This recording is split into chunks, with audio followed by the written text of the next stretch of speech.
Hi friends, ಎಲ್ಲರಿಗೂ ನಮಸ್ಕಾರ. Farmers king channel ಸ್ವಾಗತ. ನೋಡೋಣ ಬನ್ನಿ, ಇವತ್ತು ಕೋಲಾರ ಟೊಮಾಟೊ ಮಾರ್ಕೆಟಲ್ಲಿ ಇವತ್ತು ಏನು ಬೆಲೆ ಹೋಗಿದೆ ನೋಡೋಣ ಬನ್ನಿ. ನಿಮಗೆ ಈ ವಿಡಿಯೋ ಇಷ್ಟ ಲೈಕ್ ಮಾಡಿ, ಶೇರ್ ಮಾಡಿ, ಕಾಮೆಂಟ್ ಮಾಡಿ, ಸಬ್ಸ್ಕ್ರೈಬ್ ಮಾಡಿ, ಈ ಪಕ್ಕದ ಬೆಲ್ ಮಿಸ್ ಮಾಡಿ. ಇವತ್ತು ನೀವು ನೋಡೋದು KNN ಮಂಡಿ ಟೊಮಾಟೊ ರೇಟ್ಗಳಿವೆಲ್ಲ ನೋಡೋಣ ಬನ್ನಿ. ಕೋಲಾರ ಟೊಮಾಟೊ ಮಾರ್ಕೆಟ್ ಇವತ್ತಿನ ಬೆಲೆ ನಿನ್ನೆಗಿಂತ ಟೊಮಾಟೊ ಬೆಲೆ ಸ್ವಲ್ಪ ಜಾಸ್ತಿ ಆಗಿದೆ. ನಾಟಿ ಟೊಮಾಟೊ 15 kg ಬಾಕ್ಸು KNN ಮಂಡಿಯಲ್ಲಿ. ತಡ್ಕ ಟೊಮಾಟೊ ಮಚ್ಚೆ ಗೋಳಿಕೆ ಇರೋದು 15 kg ಬಾಕ್ಸು 40 ರೂಪಾಯಿಂದ 80 ರೂಪಾಯಿವರೆಗೂ ಹೋಗಿದೆ. Second quarter tomato medium size quality ಇದು. ವಿಡಿಯೋಗೆ ಒಂದು ಲೈಕ್ ಮಾಡಿ, ಪ್ಲೀಸ್ ಸಬ್ಸ್ಕ್ರೈಬ್ ಮಾಡಿ, ಆದಷ್ಟು ಈ ವಿಡಿಯೋ ರೈತರಿಗೆ ಶೇರ್ ಮಾಡಿ. 100 ರೂಪಾಯಿಂದ 280 ರೂಪಾಯಿವರೆಗೂ ಹೋಗಿದೆ. ಫಸ್ಟ್ ಕ್ವಾರ್ಟರ್ ಟೊಮಾಟೊ ಒಳ್ಳೆ ಶಾಂಪಲ್ಗೆ ದಪ್ಪ ಮಾಲು ಟಾಪ್ ರೇಟು ಫೈನ್ ಕ್ವಾಲಿಟಿ ಇದು. 280 ರೂಪಾಯಿಂದ 320 ರೂಪಾಯಿ ಟಾಪ್ ರೇಟ್ ಇದೆ, ಫೈನ್ ಕ್ವಾಲಿಟಿ ಇದು.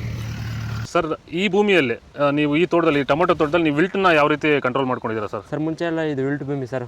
ಇದರಲ್ಲಿ ವಿಲ್ಟ್ ಟೊಮೆಟೊ ಗಿಡ ಓದ್ತಾ ಇದ್ವು. ಮುಂಚೆ ಎಲ್ಲ ರಾಸಾಯನಿಕ ಎಲ್ಲ ಬಿಟ್ಟಿದ್ದೀರಿ, ಆದರೂ ವರ್ತೋಟಿ ಮಾಡೋಕ್ಕಾಗಿಲ್ಲ.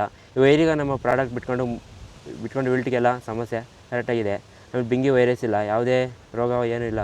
ನೀವು ರೆಗ್ಯುಲರಾಗಿ ಕೊಟ್ಟಿದ್ದೀರಾ ಸರ್? ಸರ್, ರೆಗ್ಯುಲರಾಗಿ 56 ದಿವಸ ಆಗಿದೆ. 7 ಸತಿ ಕೊಟ್ಟಿದ್ದೀರಿ ಸರ್. ಇದನ್ನು ಪಕ್ಕ ಕಂಟ್ರೋಲ್ ಮಾಡಿದೆ. ಎಲ್ಲ ರೈತರು ಬಳಸ್ಕೊಬೋದು. ಇಲ್ಲಿವರೆಗೂ ಯಾವುದೇ ರಾಸಾಯನಿಕವನ್ನು ಕೊಟ್ಟಿಲ್ಲ, ಬರೀ ವೈರಿಗನ್ನು ಕೊಟ್ಕೊಂಡು ಈ ಥರ ಕಂಟ್ರೋಲ್ ಮಾಡಿದ್ದೀರಿ ವಿಲ್ಟು ಸಮಸ್ಯೆನ.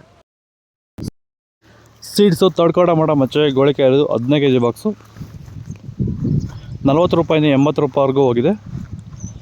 Second quarter tomato medium size quality ಅದು. ವಿಡಿಯೋಗೆ ಒಂದು ಲೈಕ್ ಮಾಡಿ, ಪ್ಲೀಸ್ ಸಬ್ಸ್ಕ್ರೈಬ್ ಮಾಡಿ, ಆದಷ್ಟು ಈ ವಿಡಿಯೋ ರೈತರಿಗೆ ಶೇರ್ ಮಾಡಿ. 80 ರೂಪಾಯಿಂದ 250 ರೂಪಾಯಿವರೆಗೂ ಹೋಗಿದೆ. ಫಸ್ಟ್ ಕ್ವಾರ್ಟರ್ ಟೊಮಾಟೊ ಒಳ್ಳೆ ಶಾಂಪಲ್ಗೆ ದಪ್ಪ ಮಾಲು ಟಾಪ್ ರೇಟು ಫೈನ್ ಕ್ವಾಲಿಟಿ ಇದು. 250 ರೂಪಾಯಿಂದ 300 ರೂಪಾಯಿವರೆಗೂ ಹೋಗಿದೆ. ಇದು ಇವತ್ತಿನ ಕೋಲಾರ ಟೊಮಾಟೊ ಮಾರ್ಕೆಟ್ ಇವತ್ತು ರೇಟ್ಗಳು. ನಿಮಗೆ ಈ ವಿಡಿಯೋ ಯೂಸ್ಫುಲ್ ಆದ ಪ್ಲೀಸ್ ಒಂದು ಲೈಕ್ ಮಾಡಿ, ಸಬ್ಸ್ಕ್ರೈಬ್ ಮಾಡಿ. ಇದ್ರ ಬಗ್ಗೆ ಹೆಚ್ಚಿನ ಮಾಹಿತಿ ಬೇಕಾದರೆ ಕೆಳಗಡೆ ಕಮೆಂಟ್ ಮೂಲಕ ತಿಳಿಸಿ.